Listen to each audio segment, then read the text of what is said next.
Mummy जी, चाय ले लीजिए। अरे कलमुही, तेरे हाथों से तो चाय पीते हुए भी डर लगता है, कहीं इससे तेरा रंग मुझ पर ना चढ़ जाए। अगर इन्हें इतनी ही शर्म होती तो मेरे इतने हैंडसम भाई को इस तरह फंसाती नहीं। बानी और शिवम की लव मैरिज हुई है। बानी के ससुराल में उसकी ननद और सास हैं, जिन्हें अपने गोरे रंग पर बहुत गुरूर होता है, जिस वजह से वो बानी को सिर्फ उसके सांवले रंग की वजह से नापसंद करती है और हमेशा उसे ताने सुनाती रहती हैं। बानी उनकी सभी जली कटी बातें सुनकर चुपचाप वहां से चली जाती है। तुम माँ और छोटी को कुछ बोलती क्यों नहीं?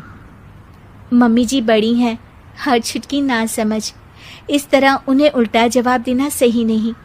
मेरी जिम्मेदारी उनकी सेवा करना है, जो मैं पूरे दिल से हमेशा करती रहूंगी। ऐसा बोलकर बानी रसोई में जाकर रात के खाने की तैयारी करने लगती है।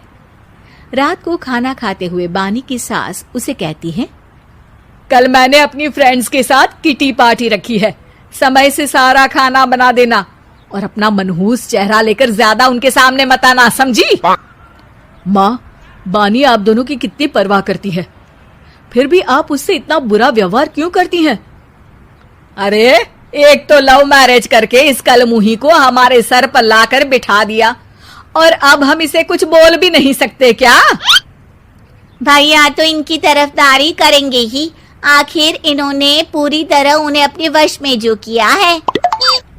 जिसे जो करना है करे, बस कल मेरा सारा काम समय पर हो जाना चाहिए।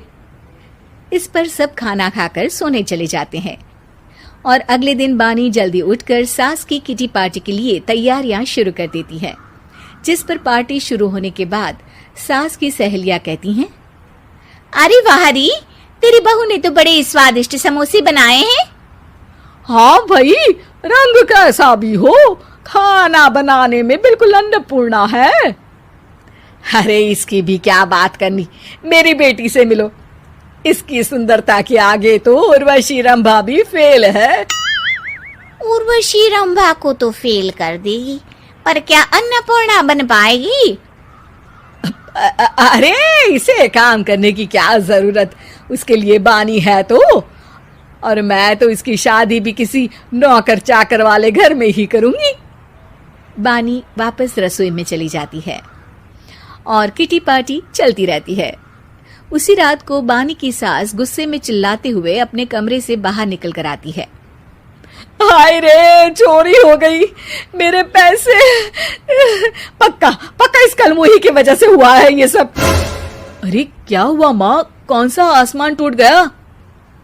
अरे आसमान तो उसी दिन टूट गया था जब तू इस कलमुही से शादी करके इसे घर में ले आया था।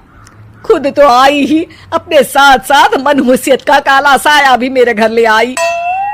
अरे हुआ क्या माँ?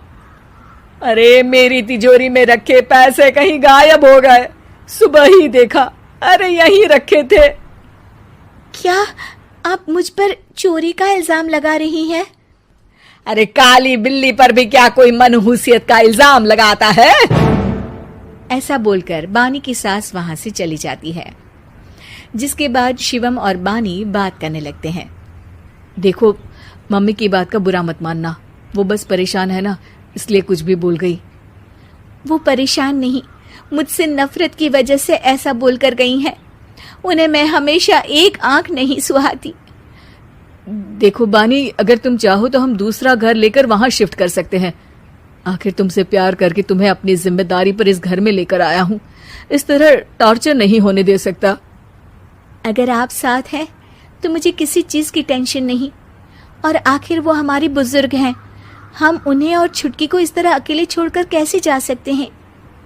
इसके बाद बानी भी अपने कमरे में चली जाती है और अब हर रोज उसकी सास की तिजोरी से पैसे गायब होने लगते हैं। इसी तरह कुछ समय बीत जाता है और वो हर बार हर चीज का इल्जाम बानी पर लगाती है, पर बानी कभी कुछ भी नहीं बोलती। कलमुही नास पीटी, बहू को घर की लक्ष्मी बोलते हैं, ये तो पनौती बनकर आई है, पनौती। एक रात बानी की सास को आधी रात में प्यास लगती है, तो वो पानी पीने रसोई की तरफ जाती है। तभी उसे अपनी बेटी के कमरे में कुछ आवाज सुनाई देती है। हाँ हाँ, मैंने मम्मी की तिजोरी से हर रोज थोड़े थोड़े पैसे निकाल कर हम दोनों के लायक खूब पैसे इकट्ठे कर लिए हैं। और मम्मी आज तक उस सब के लिए भाभी को ही जिम्मेदार समझती है।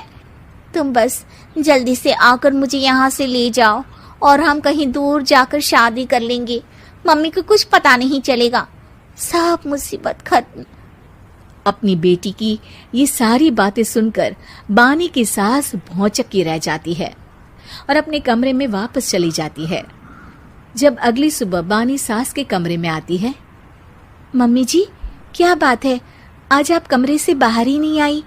आपकी तबीयत तो ठीक है ना? क्या छुटकी कमरे से बाहर आई या तुम उसके कमरे में गई?